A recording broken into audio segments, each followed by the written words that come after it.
ఆరాధించు. పరలోక తండ్రి, మీ స్తోత్రాలు. ప్రభా తండ్రి, నేను కూడా మీ ప్రజలతో ప్రభా ఆరాధించే ధన్యత నాకు అనుగ్రహించారు. 2024వ సంవత్సరం చివరి ఆదివారము ప్రభా నా జీవితంలో మీరు ప్రవేశపెట్టినందుకై స్తుతిస్తున్నాను. గడిచిన ఆదివారాలు అన్నీ కూడా మీరు ప్రభా తండ్రి మీతో సంఘంతో కలిసి ఆరాధించి నిన్ను మయంపరచుటకు ఎంతో కృప చూపిస్తూ వచ్చారు. ఈ చివరి ఆదివారం కూడా ప్రభా తండ్రి నాయన మరి నిన్ను ఆరాధించుటకు లేఖన భాగంలో నుండి ప్రభా మీరు తీసుకొచ్చిన మరి వాక్య భాగములకై మీకు స్తోత్రాలు చెల్లిస్తున్నాను. ప్రభా యెషయా గ్రంథం 9:6 వచనం ప్రకారం సమాధానకర్త అధిపతి అని అతనికి పేరు పెట్టబడిన రాబడి. కనుక మీరు సమాధానానికి అధిపతిగా ఉంటూ ఈ లోకంలో ప్రభా తండ్రి అనేకులకు సమాధానం కలిగించని ఉద్దేశంతో అందులో నా విషయంలో సమాధానం కలిగించారని 3 ఆధ్యాత్మిక విషయాలు ప్రభా మీరు నాకు జ్ఞాపకం చేస్తూ వచ్చారు. కాబట్టి ప్రభా మీరు ప్రభా తండ్రి నా పాపములకు శాంతికరమై ఉన్నారని ప్రభా మాట్లాడుతూ వచ్చావు. కాబట్టి ఒకప్పుడు నేను పాపిని ప్రభా, నీతి నేను వాడిని, ఏ మంచి ఏ యోగ్యత ఏ అర్హత నేను వాడిన నన్ను నరకానికి గురి కావాల్సినటువంటి నన్ను ప్రభా తండ్రి ప్రేమించి లోకానికి వచ్చి నా యొక్క ప్రతి ప్రయాస భారమును పాప భారమును ప్రయాసమును ప్రభా తీసివేసి నాకు ప్రభా తండ్రి శాంతిని అనుగ్రహించడానికి మీరు శాంతికర్తగా ఈ లోకానికి వచ్చినందుకై స్తుతిస్తున్నాను. అట్టి నా పాపము నేను ఒప్పుకున్నప్పుడు ప్రభా నా పాపం కొరకు మీరు కాల్చిన రక్తము, ఆ రక్తం ద్వారా నన్ను కడిగి పవిత్రపరిచి నీ కుమారునిగా యాజకునిగా చేసుకొని ప్రభా తండ్రి నాయన ఆరాధికునిగా నన్ను చేసినందుకై నేను స్తుతిస్తున్నాను. కనుక తండ్రి రక్షించిన నాటి నుంచి నేటి వరకు కూడా మీరు నాకు తోడే ఉండి తోడే ఉన్న దేవుడిగా ఉన్నావు. మీ స్తోత్రాలు. తిరిగి మా తండ్రి ప్రభా నరకం నుండి తప్పించబడి జీవ మార్గమును నడిపించిన మీ ప్రేమను బట్టి స్తుతిస్తున్నాం. ఇటు రక్షణ ద్వారా నాకు సమాధానం కలుగు చేశావు. తిరిగి మా తండ్రి నాకు దైవ జ్ఞానాన్ని ప్రసాదించావు. ఆ దైవ జ్ఞానం ద్వారా నాకు ప్రభా సమాధానం ఉందని మాట్లాడుతూ వచ్చావు. కాబట్టి ఒకప్పుడు ఈ లోక జ్ఞానంతో నింపబడిన నన్ను ప్రభా తండ్రి ఇంకా ప్రభా శరీర జ్ఞానంతో నింపబడిన నన్ను ప్రభా తండ్రి మీరు దర్శించి వాటన్నిటిని తీసివేసి దైవ జ్ఞానము సమాధానకరమైనదని వ్రాయబడుతూ వచ్చింది. పైనుంచి వచ్చే జ్ఞానము మరి నీటితో నిండుకొని ఉన్నది, నీటి ఫలముతో నిండుకొని ఉన్నది, సమాధానము కరమైనగా రాయబడింది. కాబట్టి ప్రభా నీ జ్ఞానమే నాకు సమాధానం కలుగు చేయడానికి కారణం. కనుక మీరు స్తోత్రాలు ప్రభా తండ్రి. అదేవిధంగా ప్రభా మీరు నాకు సమాధానము కలుగు చేసిన దేవుడిగా ఉంటూ వచ్చావు. దేవా మీరు స్తోత్రాలు. ఈ రీతిగా తండ్రి ఇన్ని విధాలుగా నా జీవితంలో మీరు జరిగిస్తూ వచ్చిన వేలుని బట్టి కూడా మేము స్తుతిస్తుంటున్నాను. కనుక తండ్రి పవిత్రమైన ముద్దు ప్రభా పెట్టుకోవడం ద్వారా ప్రభా నాకు సమాధానం కలుగు చేస్తాయి. లోకం సంబంధమైన ముద్దులు ప్రభా ఈ లోక సంబంధమైన కోరికలు ప్రభా ఆశలు అన్నీ కూడా సమాధానం ఇచ్చేవి కావని మాట్లాడి ప్రభా నాకు పవిత్రమైనటువంటి ముద్దు పెట్టుకొని ప్రభా నీ సమాధానం కృపాసత్య సమాధానం కృపా సత్యము నీతి సమాధానంతో నిండుకునిందని రాయబడింది. కాబట్టి ప్రభా అట్టి అనుభవంలో నన్ను తీసుకొచ్చినందుకే స్తోత్రాలు. కనుక ఇట్టి ఆధ్యాత్మికమైనటువంటి సమాధాన కార్యాలు నా జీవితంలో జరిగించావు. మరి తిరిగి ప్రభా మరి వ్యక్తిగతంగా కుటుంబముగా సంఘముగా అనేక కార్యములు నాకు నా ఎడలో జరిగించినందుకై మీ స్తుతిస్తూ ఈ నా స్తుతి ఆరాధన మీకే సమర్పిస్తున్నాను తండ్రి. ఆమేన్. బైబిల్ పాట పాడుకుందాం. బైబిల్ పాట పాడుకొని దేవుని వాక్యాన్ని ధ్యానించుకుందాం.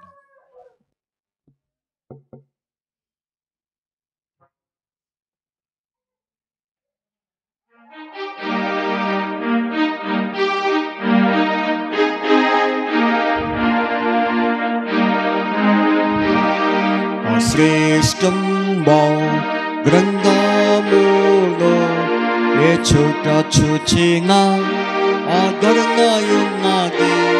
సుఖదుఃఖములో వాగ్దానమున్నది. విశ్వాసముంచి ధ్యానించుడి. శ్రేష్టం చూక చూచిన ఆదరణయున్నది. సుఖ దుఃఖంబులో వాగ్దానమున్నది. విశ్వాసము ధ్యానించుడి. పర్లోక మీ స్తోత్రాలు ప్రభా. ఇంతవరకు ఆరాధన సహాయం చేస్తూ వచ్చారు ప్రభా. మీరు మా మధ్య ఉంచబడిన ఈ రొట్టె రసంలో పాలు పంపులు పొందే కనుక మీకు మాకు అనుగ్రహిస్తూ వచ్చారు. ముందుగా ప్రభా మరి ఈ పాత్రను పాలు పంపులు పొందక ముందుగా నీ వాక్యం ద్వారా మేము ప్రభా సరిచేయబడి, హెచ్చరిక చేయబడి, సరిచేయబడి, ప్రోత్సహించబడి ప్రభా నిరాకరిక సిద్ధపరచబడినట్లు సహాయం చేయవలసిగా ప్రార్థిస్తూ మా ప్రభువును ప్రియరక్షకుడైన యేసుక్రీస్తు వారి పరిశుద్ధమైన నామమున మిమ్మల్ని స్తుతించి ప్రార్థించి అడిగి వేడుకొంచున్నాము తండ్రి. ఆమేన్.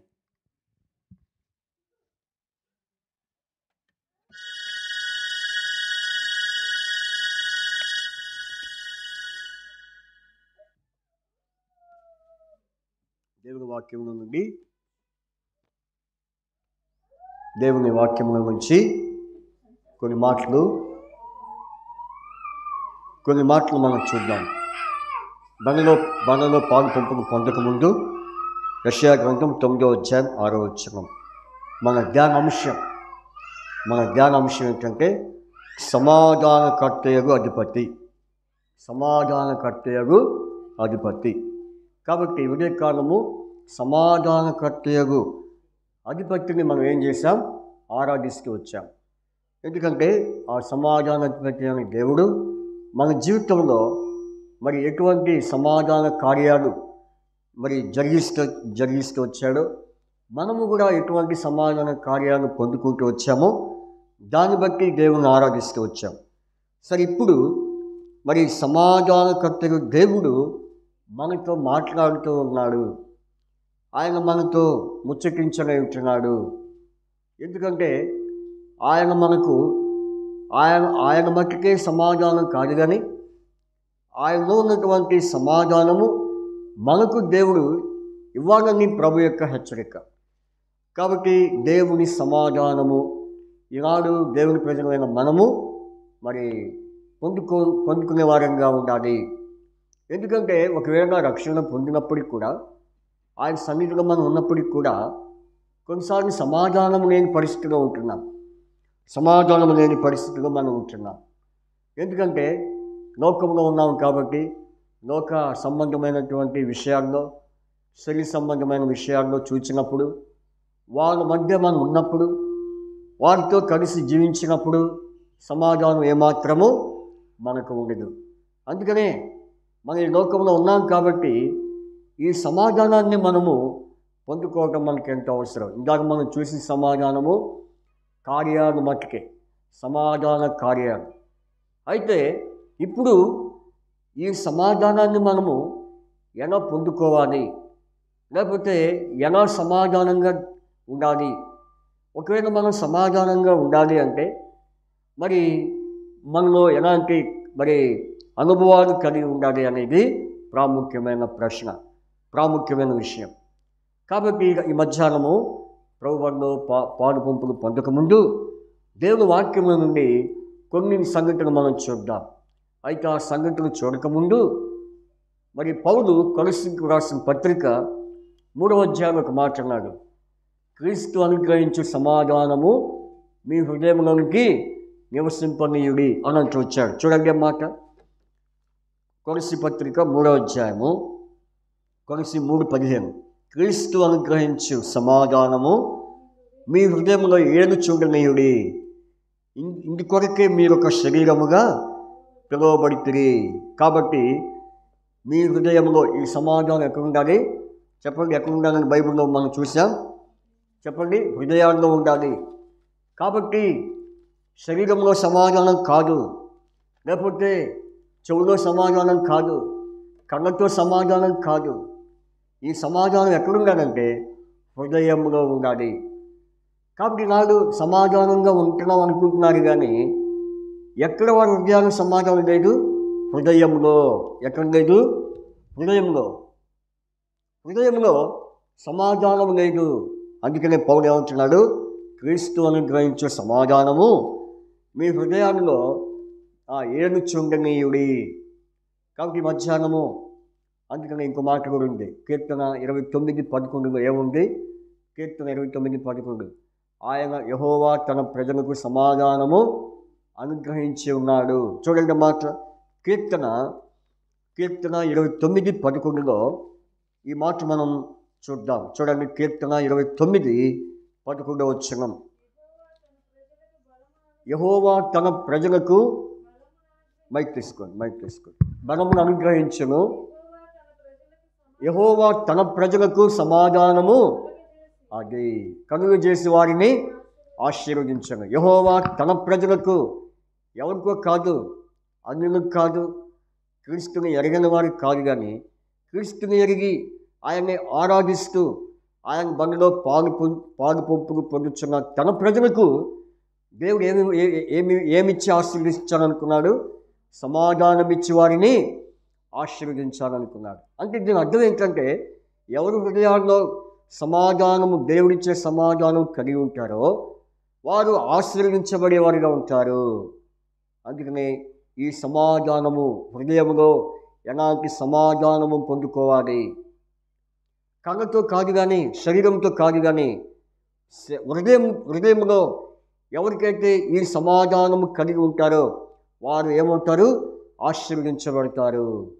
ఈ మధ్యాహ్నము దేవుని మాట వింటున్న ప్రియ సహోదర సహోదరి, క్రీస్తు అనుగ్రహించే సమాధానము మీ హృదయంలో ఉండాలంటే నువ్వు ఎలా జీవిస్తే ఆ సమాధానాన్ని పొందుకుంటావు అనేది ప్రాముఖ్యమైన విషయం. చూడండి, సంఖ్యాకాండము మొట్టమొదటిగా సంఖ్యాకాండము 6:26 సంఖ్యాకాండము 6:26 సంఖ్యాకాండము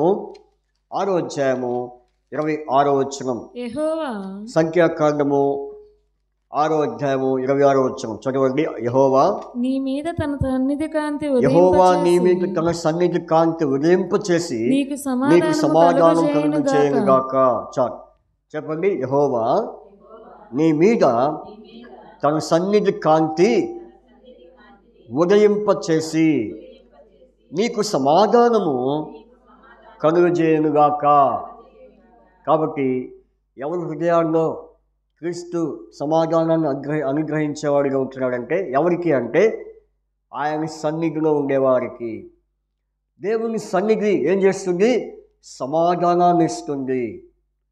దేవుని సన్నిధిలో ఉండేవారికి ఎప్పుడు సమాధానంగానే ఉంటారు. ఆయన సన్నిధిలో లేని వారు ఎలా ఉంటారు చెప్పండి? సమాధానము ఏమాత్రం వారి జీవితాల్లో ఉండదు. ఎప్పుడు ప్రతిదానికి విసుగుపడుతూ ఉంటారు, ప్రతిదానికి నిరాశ చెందుతారు, ప్రతిదానికి చింతపడుతూ ఉంటారు. అందుకనే దేవుని సన్నిధి అది మనకెంతో భాగ్యము. దేవుని సన్నిధి మనకెంతో భాగ్యము. అందుకనే మనము పోయినసారి భాగ్యలక్ష్మి ఇంట్లో మరి కృతజ్ఞత సువార్త కూడికలో ఏది భాగ్యం చెప్పండి? ఆయన సన్నిధిలో నిలిచి ఉండట ఎంతో భాగ్యము. కాబట్టి 7 భాగ్యాల్లో ఇదొక భాగ్యంగా మనం చూసాం. కాబట్టి ఇప్పుడు చూడండి, దేవుని సన్నిధి అది మనకి ఎంతో ఎలాంటిది? అది మనకెంతో సంతోషకరమైంది. కాబట్టి అక్కడ రాయబడుతూ వచ్చింది, నీ సన్నిధిని సంపూర్ణ సంతోషము కలదు. కాబట్టి మధ్యాహ్నం ఇదే మనకు చివరి ఆదివారం, 2024వ సంవత్సరం చివరి ఆదివారంలోని తీసుకొచ్చాడు దేవుడు. కాబట్టి ఈ చివరి ఆదివారంలోనైనా సరిగ్గా నీవు నీ హృదయంలో క్రీస్తు అనుగ్రహించు సమాధానాన్ని ఏడుచుండ నువ్వు. ఎట్లా అంటే ఆయన సన్నిధిలో ఉండు. ఆయన సన్నిధిలో ఉంటే ఏముంది చెప్పండి? మనకి సంపూర్ణ సంతోషం, సమాధానం మనకి ఏమిస్తుంది? సంతోషం ఇస్తుంది. పాట కూడా ఉంది కదా, పాడండి.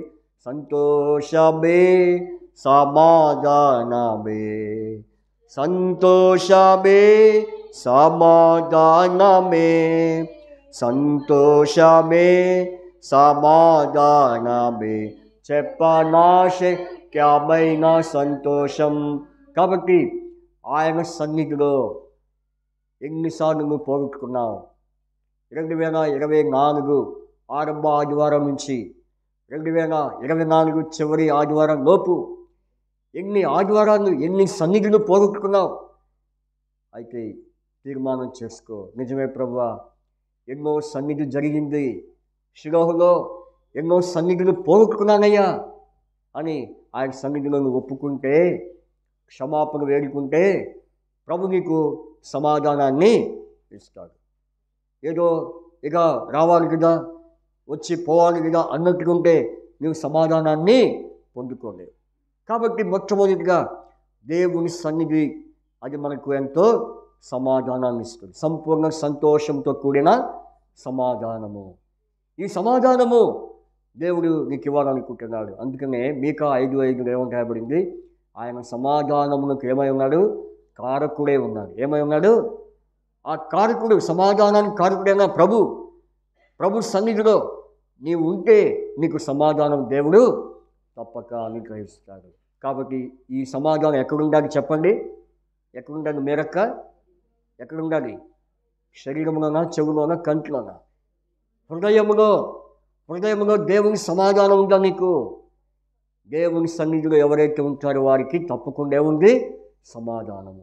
ఇది మొదటి విషయం. రెండో విషయం చూడండి, న్యాయాధిపతులు 6వ అధ్యాయము 23వ వచనం. న్యాయాధిపతులు 6వ అధ్యాయము 23వ వచనం. ఋతు గ్రంథం ముందు ఉంటుంది, ఋతు గ్రంథానికి ముందు ఉంటుంది. చూడండి, న్యాయాధిపతులు 6వ అధ్యాయము 23వ వచనము. అప్పుడు యెహోవా నీకు సమాధానము, భయపడకుము, నీవు చావని అతనితో సెలవిచ్చెను. కాబట్టి ఇక్కడ చూస్తే ఎవరి గురించి మాట్లాడుతున్నారు? గిద్యోనుతో దూత మాట్లాడుతున్నాడు. గిద్యోనుతో ఎవరు మాట్లాడుతున్నారు? 12వ వచనం. యెహోవా దూత అతనికి కనబడి. కాబట్టి ఎవరు మాట్లాడుతున్నారు చెప్పండి? దూత. 20వ వచనంలో దేవుని దూత ఆ మాంసమును పొంగని భక్ష్యములను పట్టుకొని రాతి మీద పెట్టి నీళ్లు పోయమని అతనితో చెప్పాను. దూత వచ్చి ఏం చెప్తుంది? భయపడుకుడి, గిద్యోను భయపడవాకు. ఇంతకీ ఎవరికి భయపడుతున్నాడు చెప్పండి? ఎవరికి? 6వ అధ్యాయం మిద్యానీయునికి. చూడండి, మిద్యానీయులను చెయ్యి ఇశ్రాయేలు మీద హెచ్చాయను గనుక వారు ఫిలిష్తీయుల ఎదుట నిలవలేక. చూడండి, అక్కడ ఏమని రాయబడింది? చదవండి. దేశమును పాడు చేయుటకు వారు దానిలోనికి వచ్చారు. ఇశ్రాయేలీయులు మిద్యానీయుల వలన మిక్కిలి హీన దశకు వచ్చినప్పుడు వారు యెహోవాకు మొరపెట్టిరి. కాబట్టి గిద్యోను ఎవరికి భయపడుతున్నాడు? మిద్యానీయులకు. మిద్యానీయులు ఎవరంటే వారు దేవునికి విరోధులు, శరీరానుసారులు, లోకస్తులు, అన్యులు. ఇప్పుడు వాడొచ్చి ఎవరి మీదకి పడుతున్నారు చెప్పండి? వాడొచ్చి ఇశ్రాయేలు మీద పడుతుంటే గిద్యోను చూస్తా ఎలా ఉన్నాడు? ధైర్యంగా ఉన్నాడా? లేదు, భయంతో ఉన్నాడు. అందుకనే యెహోవా దూత వచ్చి గిద్యోను భయపడకు, 22వ వచనం దగ్గరలో రాయబడింది. గిద్యోను ఆయన యెహోవా దూతను తెలుసుకుని, ఆహాహా నా ఎగినవాడా యెహోవా, ఇందుకే కదా నేను ముఖాముఖిగా యెహోవా దూతను చూచితినెను. గిద్యోను ఎవరిని చూశాడు? ఆహాహా. ఏమంటున్నాడు? ఆహాహా. ఇంతకీ వేజ్ఞానంగా అంటున్నాడా? లేకపోతే ఆయన్ని ఏమంటారు, దూషించడానికి అంటున్నాడా? కాబట్టి ఆహాహా నా ఎంగినవాడా యెహోవా, ఇందుకే కదా ముఖాముఖిగా యెహోవా దూతను అంటే. ఇప్పుడున్నారా? దీన్ని బట్టి చూస్తే భయపడుతున్నాడు. అందుకనే దూత వచ్చి భయపడకము, నీకు సమాధానము. అందుకని ఈ దూతే ఎవరితో అంది మాట చెప్పండి? భయపడకము అని అన్న మాట ఎవరితో అంది? గాబ్రియెలు దూత. కాబట్టి గాబ్రియెలు దూత ఏముంది? భయపడకము మరియా, భయపడకము. కాబట్టి భయం అనేది అసమాధానానికి కారణంగా ఉంటుంది, ధైర్యం అనేది సమాధానానికి కారణం. ఈనాడు నీ జీవితంలో ఎంతోమందిని చూసినప్పుడు, వారి ముఖాలు చూసినప్పుడు, వారు ఎదురుగా ఉన్నప్పుడు వారికి నువ్వేం చేస్తున్నావు? భయపడుతున్నావు. అందుకే ప్రభు వారి ముఖమును చూచి మీరు భయపడకూడదు. కాబట్టి వారి ముఖమును చూచి భయపడుతున్నావు, మనిషి రూపాలను చూసి భయపడుతున్నావు. గిద్యోను అదే భయపడుతుంటే గిద్యోనుతో దూత వచ్చి ఏమంటున్నాడు, భయపడకము. ఎప్పుడైతే ఆ మాట విన్నాడో గిద్యోనుకి ఏమొచ్చింది చెప్పండి, ధైర్యం వచ్చింది. కాబట్టి నీ జీవితంలో ధైర్యం అవసరం. ధైర్యాన్ని కోల్పోతున్నావు. ఎన్నిసార్లు వాక్యం ఉంటున్నావు కానీ ఆ వాక్యం కాసేపు విని మర్చిపోయి భయపడుతున్నావు. అయితే ప్రతిదానికి మనం ఎలా ఉండాలి, ధైర్యంగా ఉండాలి. ఎవరు ధైర్యంగా ఉంటారు చెప్పండి? సామెత గ్రంథం 28వ అధ్యాయం 1వ వచనంలో నీతిమంతులు సింహం వలె ధైర్యముగా ఉండురు. నీతిమంతులు సింహం వలె ధైర్యంగా ఉంటారు. కాబట్టి ఈ ధైర్యాన్ని నువ్వు కోల్పోతున్నావా? అందుకనే ధైర్యం లేకపోతే ఏముంటుంది చెప్పండి? భాగ్యం అంటే ఏముంటుంది? సమాధానం ఉంటుంది, అసమాధానం ఉంటుందా? నేను మిమ్మల్ని అడిగిన మీరందరూ భాగ్యం అంటున్నా, నేను అడిగింది భాగ్యం అంటే చెప్పు. ధైర్యంగా ఉంటే సమాధానం ఉంటుందా? భయంగా ఉంటే సమాధానం ఉంటుందా? ధైర్యంగా ఉంటే సమాధానం, భయంగా ఉంటే సమాధానము. మరి ఎందుకు భయపడుతున్నాను చెప్పండి? ప్రతి దానికి భయం, ఏదో ఒక విషయానికి భయం, ఏమనుకుంటారో భయం. కాబట్టి దేనికి మనం భయపడాలి, దానికి భయపడాలి. దేనికి భయపడకూడదు, దానికి మనం భయపడకూడదు. ఉట్టి పుణ్యంగా ప్రతి దానికి భయపడుతున్నాం, మనుషులకు భయపడుతున్నాం. వారేదో అనుకుంటారు, వారేదో మనల్ని రానిరేమో, మనం వినేస్తారేమో. కాబట్టి ఎందాక భయపడతావు.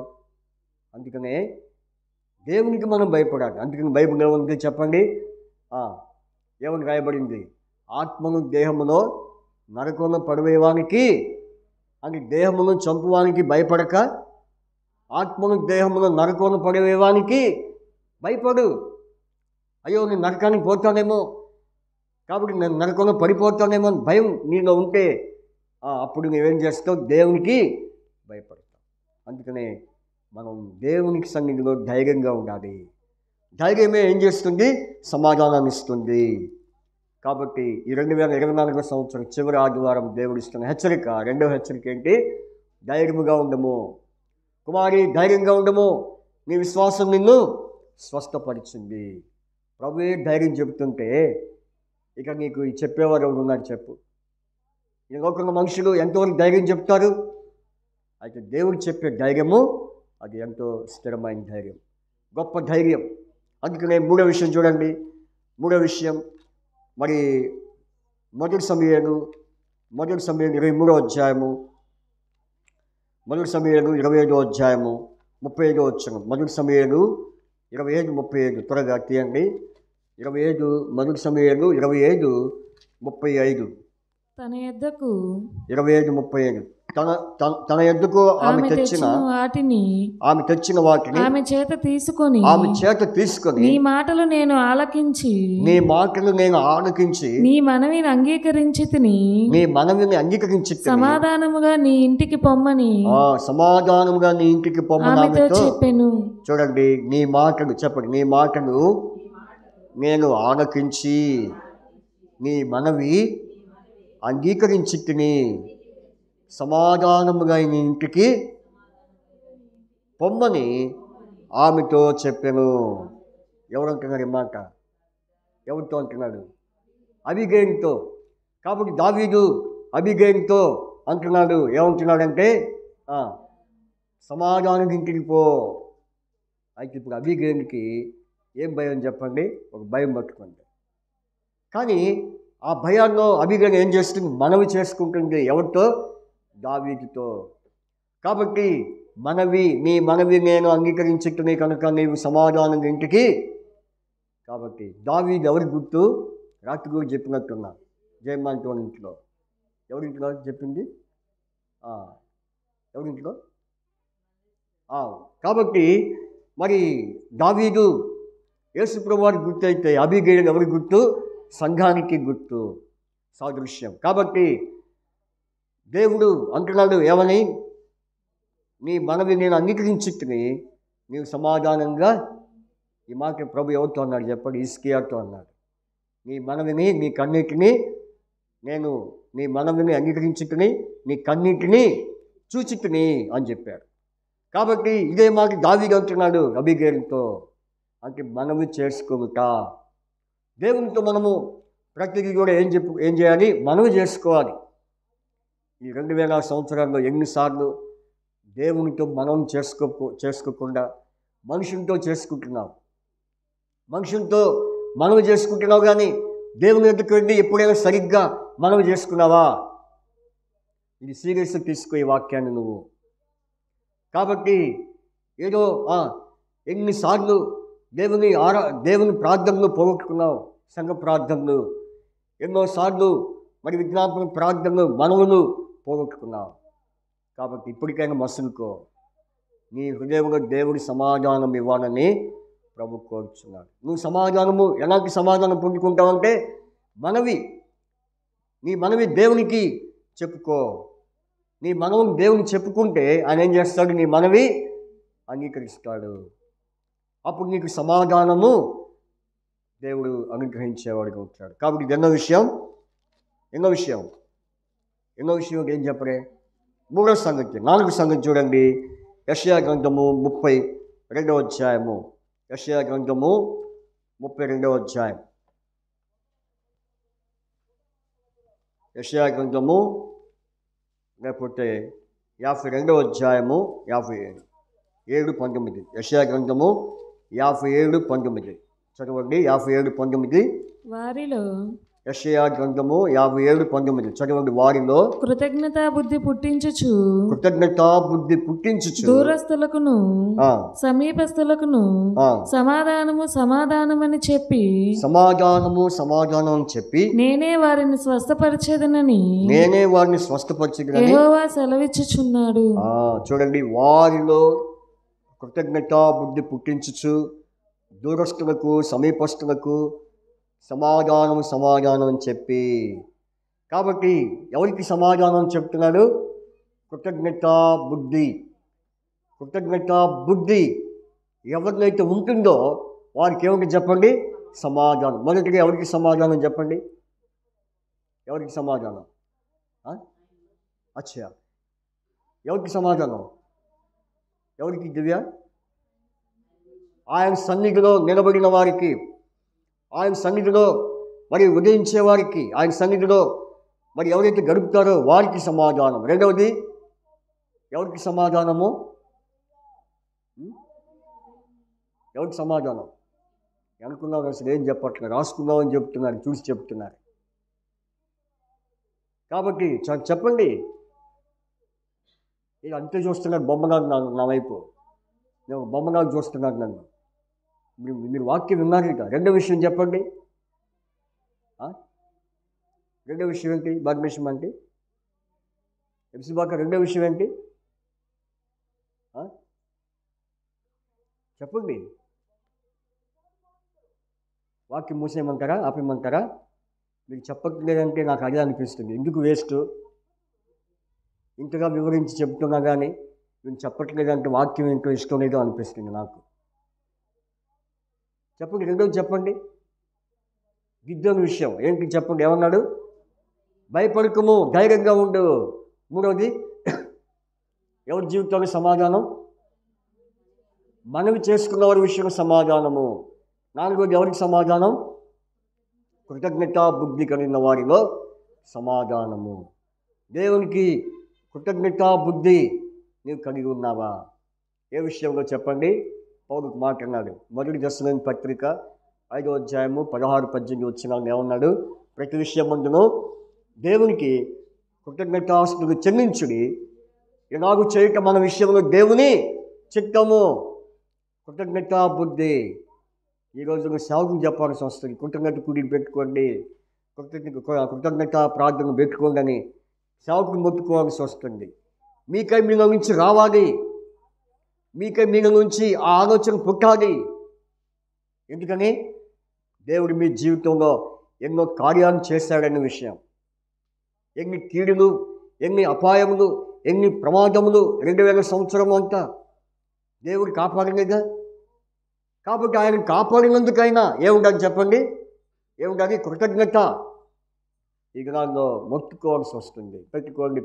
ఈసారి నేను ఒకటే చెప్తున్నా, 2025 సంవత్సరం ఆరంభంలో బతులు నడిపించుకోవద్దు, చెప్పించుకోవద్దు. మీ జీవితంలో దేవుడు ఏ చిన్న కార్యం చేసినా, ఏ పెద్ద కార్యం చేసినా మీరేం చేయాలో చెప్పండి? కృతజ్ఞత ప్రార్థన పెట్టుకోండి, తప్పులేదు. కాబట్టి కృతజ్ఞత కార్యాలు జరిపించుకోండి.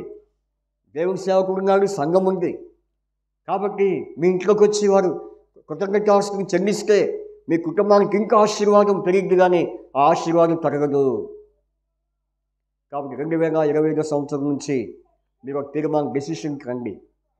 ఏ విషయంగా సరే, ప్రతి విషయం అందు పౌలు అన్నాడు, ప్రతి విషయం అందులో కృతజ్ఞతాస్తులు కలిగి ఉండండి. దీనికి ఎందుకు లేదు, దానికి ఎందుకు అనుకోవద్దు. కాబట్టి ఎవరినైతే కృతజ్ఞత బుద్ధి కలిగించిన వారిగా ఉంటారు, వారి జీవితాల్లో ఏముంది చెప్పండి? సమాధానము. ప్రభువు చెప్తున్నాడు, సమాధానం అని చెప్పి యెహోవా సెలవిస్తున్నాడు. ఎవరి జీవితంలో ఎవరైతే కృతజ్ఞత బుద్ధి కలిగి ఉంటారో వారి జీవితాల్లో దేవుడు తప్పకుండా సమాధానము ఇస్తాడు. తర్వాత చూడండి, 8వ, 4వ, 5వ విషయం చూడండి. 5వ విషయము మరి మార్కు సువార్త, మత్తయి సువార్త, మార్కు సువార్త అట్లా ఉంచండి. మత్తయి సువార్త 10వ అధ్యాయము 13వ వచనం చదవండి. 10వ అధ్యాయము 13వ వచనం. మత్తయి సువార్త 10వ అధ్యాయము చదవమ్మా. ఆ ఇల్లు యోగ్యమైనదైతే, చూసారా ఆ వాక్యం చదివారా? మత్తయి సువార్త 10వ అధ్యాయము 13వ వచనం. నా వెంబడి చెప్పండి. ఆ ఇల్లు యోగ్యమైనదైతే ఆ ఇంటి మీదకి సమాధానం వచ్చును. ఏ ఇల్లు చెప్పండి? ఆ ఇల్లు యోగ్యమైనదైతే మీ సమాధానం దాని మీదకి వచ్చును. అది అయోగ్యమైనదైతే ఈ సమాధానం తిరిగి మీకే వస్తుంది. ఆ సమాధానం తిరిగి వచ్చును. కాబట్టి ఇల్లు ఎలా ఉండాలి చెప్పండి? యోగ్యమైనది ఉండాలి. ఎవరు ఆ ఇల్లు చెప్పండి? మనమే ఆయన ఇల్లు. మరి పౌలు చెప్తున్నాడు, మనమే ఆయన ఇల్లు. చూడండి, ఆ మాట హెబ్రీ పత్రిక రాయబడి ఉంది. హెబ్రీ పత్రికలో రాయబడి ఉంది. హెబ్రీ పత్రిక 3వ అధ్యాయము చూడండి, 6వ వచనం. 3వ అధ్యాయం 6వ వచనం అంతా చదువుతాం. అయితే క్రీస్తు కుమారుడై ఉండి ఆయన ఇంటి మీద నమ్మకంగా ఉన్నాడు. ధైర్యమును, నిరీక్షణ, ఉత్సాహము తుదమట్టుకు స్థిరముగా చేపట్టిన మనమే ఆయన ఇల్లు. ఎవరు ఆయన ఇల్లు చెప్పండి? మనమే సజీవమైన రాగవలే కట్టబడుచున్న ఇల్లు. కాబట్టి ఆ ఇల్లు ఎలా ఉండాలి చెప్పండి? యోగ్యముగా ఉండాలి. అంటే దేవుని ఇల్లు మనం ఎవరికి చెప్పండి?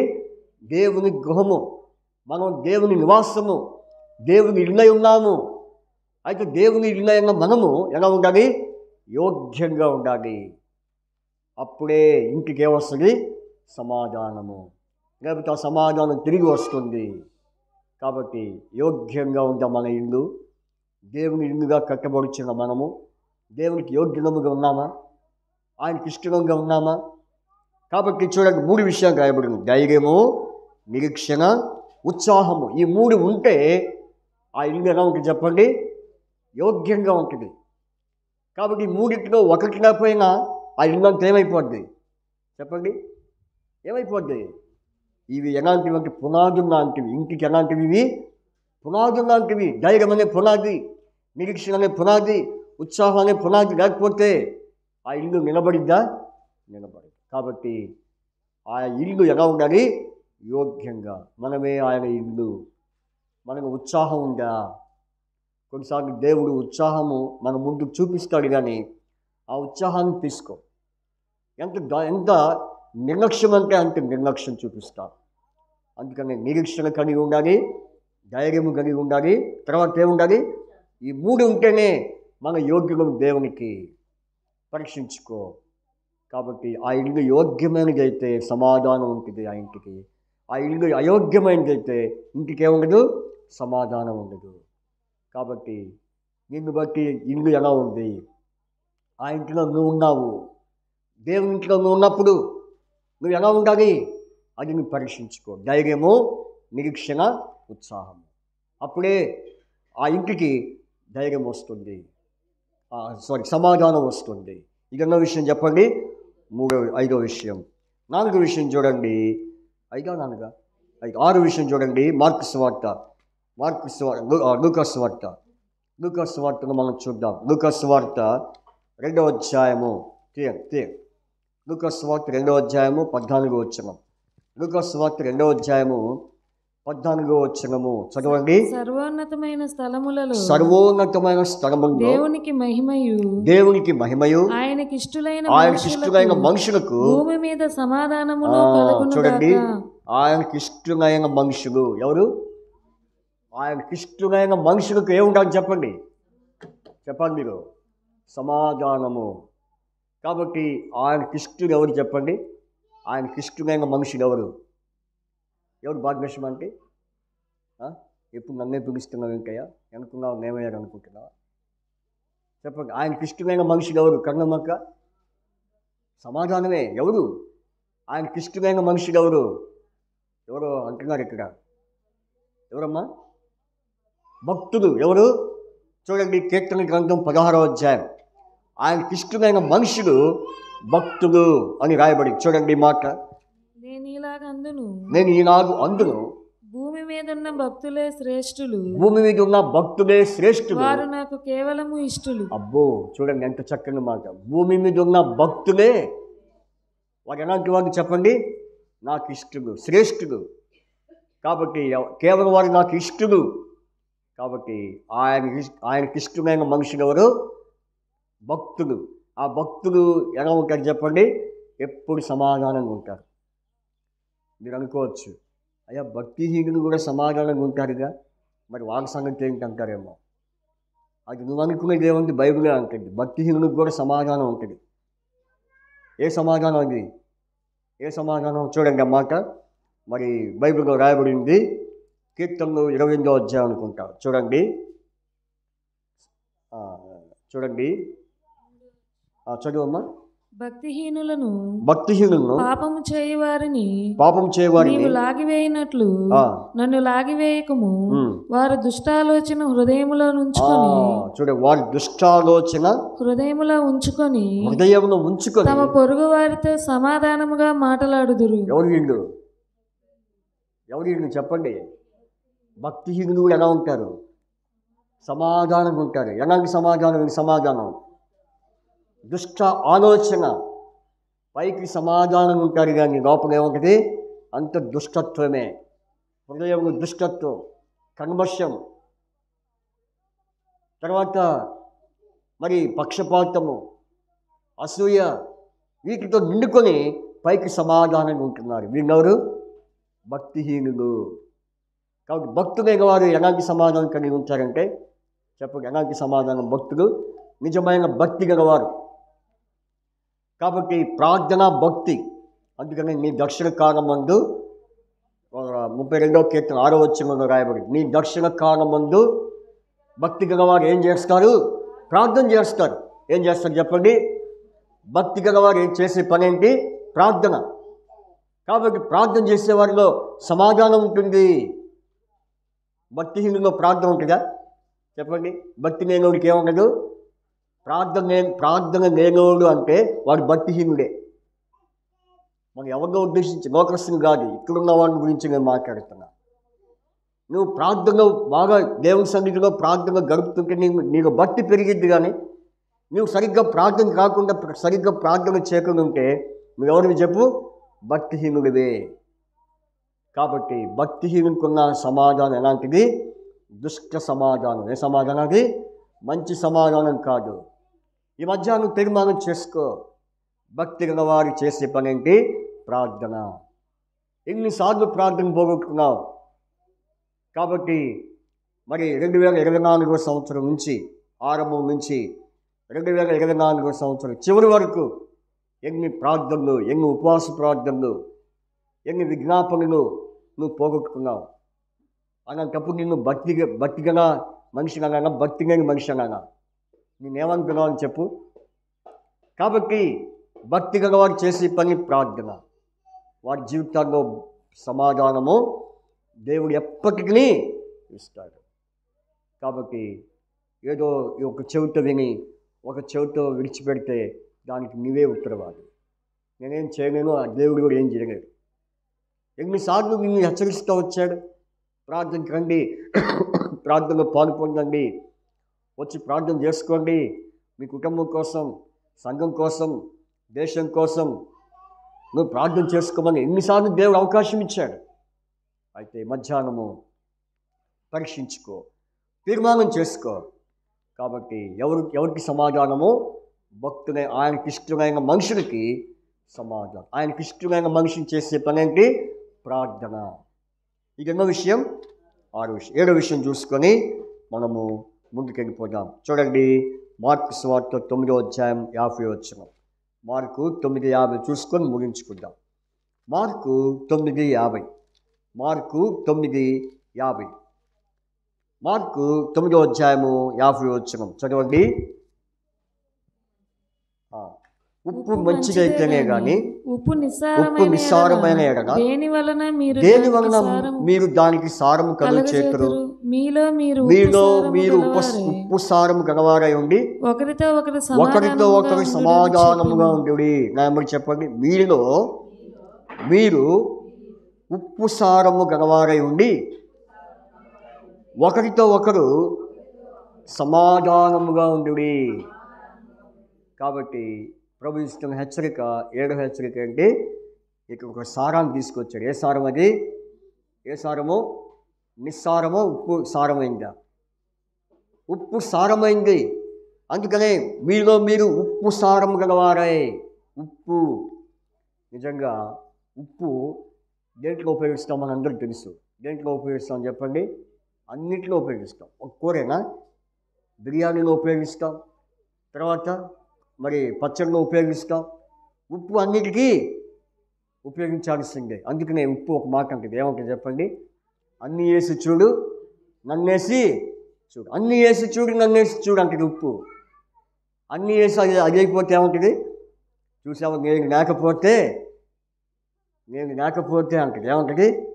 నేను లేకపోతే రుచే ఉండదు. కాబట్టి ఉప్పు అనేది సారమైంది, రుచికరమైన ఉప్పు. అయితే మీలో మీరు ఉప్పు సారం గలవారై ఉండి ఒకరితో ఒకరు ఏం చేసుకోవాలి? సమాధానపరచుకోవాలి. అంటే ఒకరితో ఒకరు సమాధానానికి అర్థం ఏం చెప్పండి? ఒకరితో ఒకరు మాట్లాడుకోవడము, ఒకరికొకరు వందనాలు చెప్పుకోవడము, ఒకరితో ఒకరు చక్కగా మరి ముచ్చటించుకోవడము, ఒకరితో ఒకరు ఏం చేసుకోవాలి?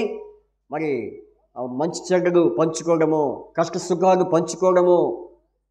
కాబట్టి మార్గ సాధకులు చెప్పుకోవడము, ఇవన్నీ ఏంటి చెప్పండి? సమాధానానికి గుర్తు. అంతేగాని నీ పాటికి నువ్వు, నా పాటికి నేను, ఎవరి పాటికి వారు పోతే ఇక్కడ మరి దేవుడు ఎందుకుంటాడు ఇక్కడ చెప్పండి? ఇక దేవుడు ఎందుకు? అందుకని ప్రభు అంటున్నాడు, మీలో మీరు ఏం చేయాలి?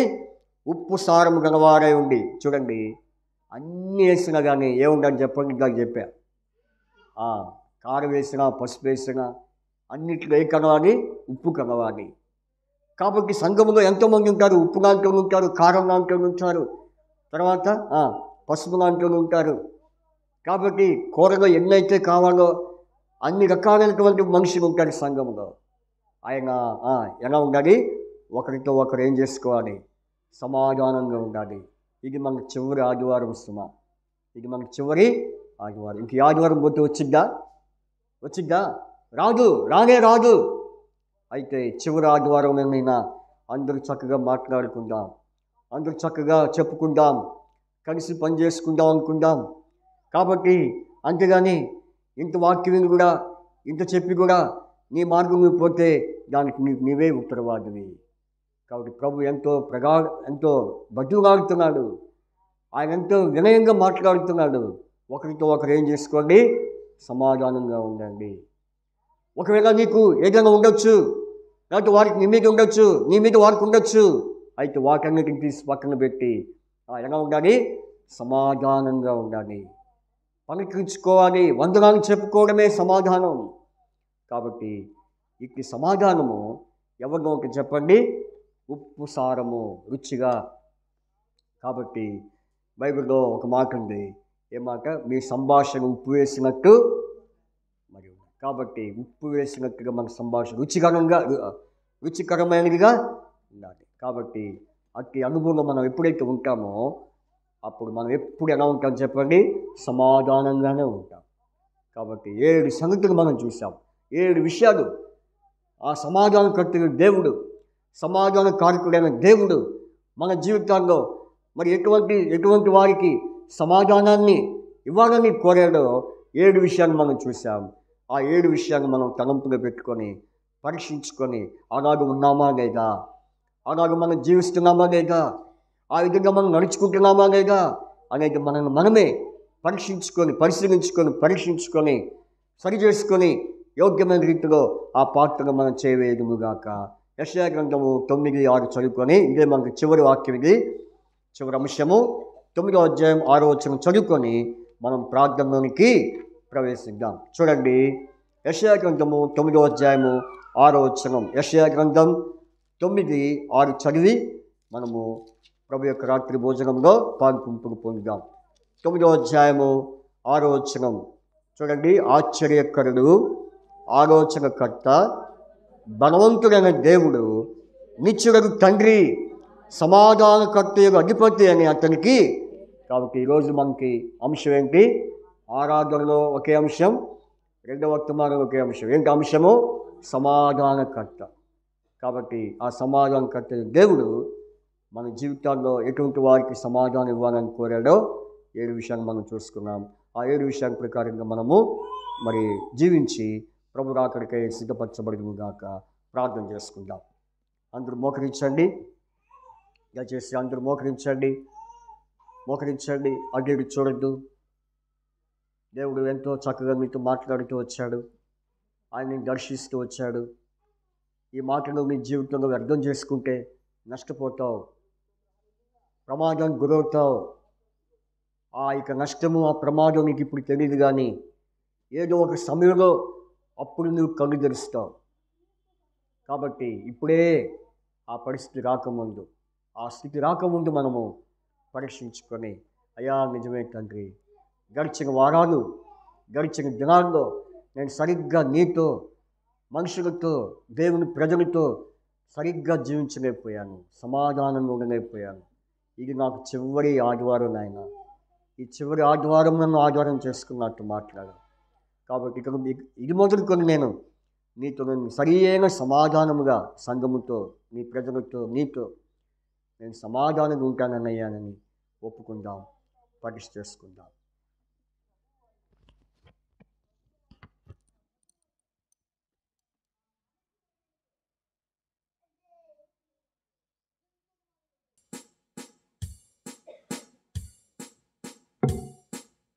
ఐదు 539వ పాట పాడుకుందాం. ఈ పాట పాడుతుండగా మన కానుకను ప్రభువుకు సమర్పించుకుందాం.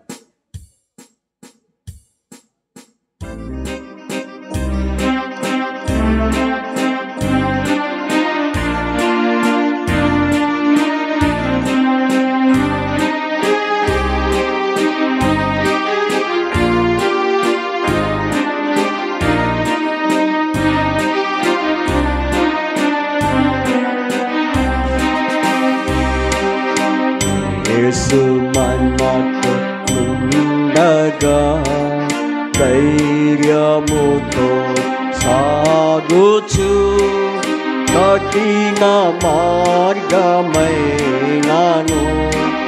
వెనుకకు తిరుగము. కఠిన మార్గమైనాను వెనుకకు తిరుగము. యేసు మనతో ఉండగా పాత సంగతులన్నీయు ఘటించి మరలరాముగా. పాత సంగతులన్నీయు కట్టించి మరలా రాముగా యేసు నందు ప్రోక్తమై నూతనముగా నడుపును యేసు నందు ప్రోక్తమై నముగా నడుపును యేసు ప్రభుని యాజ్ఞలు అద్భుతముగా దొరికెను యేసు ప్రభుని యాజ్ఞలు అద్భుతముగా దొరికెను పరమ దక్షిణమందుండి తొలగిపోము ఎన్నాడు పరమ దక్షిణమందుండి తొలగిపోము ఎన్నాడు యేసు మనతో ఉండగా ధైర్యముతో సాగుచు కఠిన మార్గమైనాను వెనుకకు తిరుగాము అందరూ పడండి కఠిన మార్గమైనాను వెనుకకు తిరుగాము సైతాను శరీరము లోకముతో పోరాడుచు సైతాను శరీరము లోకముతో పోరాడుచు ఎంత ధైర్యము నైనాను సంతోషముగా చెల్లింతుము ఎంత ధైర్యము నైనాను సంతోషముగా చెల్లింతుము యుద్ధమందు జయముందాం ప్రభుని శక్తి పొందేదం యేసు ప్రభుని జయముందా ప్రభు శక్తి పొందేదం యేసు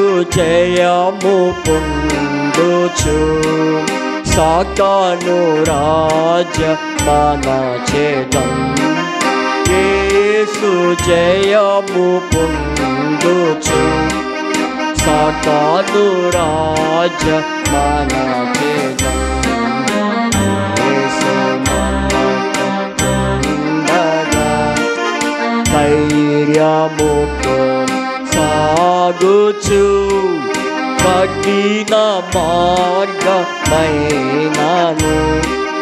వెనుకకు తిరుగాము కఠిన మార్గమైనాను వెనుకకు తిరుగాము యేసు మనతో ఉండగా ధైర్యముతో సాగుచు కఠిన మార్గమైనాను వెనుకకు తిరుగాము కఠిన కూర్చోండి మైనాను వెనుకకు తిరుగాము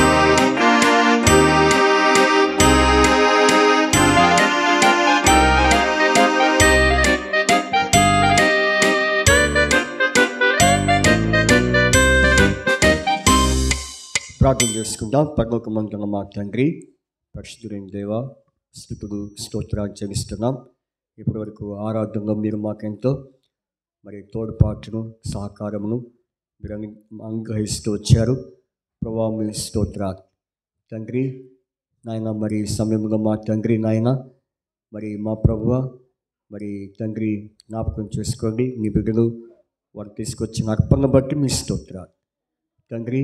నాయన మా ప్రభువా ఈ అర్పణలు మీ యొక్క సేవ మరి మహిమార్థమై ప్రభు వాడబడినట్టు సహాయం చేయండి. ఇంకా నీ ఇంట్లో ఏది కొరత, ఏది లోటుగా ఉందో అది మీరు ప్రభా తీర్చవలసిగా ప్రార్థన చేస్తున్నాం. సహాయం చేయండి ప్రభా, జ్ఞాపకం చేసుకోండి, కృప చూపించండి. ఆ రీతిగా ప్రభా తండ్రి రేపు 31 నైట్ కొరకు నీ బిడ్డల్ని సిద్ధపరచండి, ప్రార్థన చేస్తున్నాం. ఈరోజు సాయంత్రం ముఖ్యంగా భాగ్యమాంటి వారి గృహం నందు ప్రభా మరి ప్రభా కృతజ్ఞత సువార్త కూడిక ప్రభా కలిగి ఉంటుండగా జ్ఞాపకం చేసుకోండి. అందరినీ మీరు తీసుకొని రండి, సిద్ధపరిచి నడిపించమని ప్రార్థన చేస్తున్నాం. సహాయం చేయండి. ఆ రీతిగా ప్రభా వాతావరణాన్ని మీరు అనుకూలపరచండి. ప్రభా కృప చూపించమని ప్రార్థిస్తూ ఉన్నాం. దేవా మీరు జ్ఞాపకం చేసుకోండి, సహాయం చేయండి.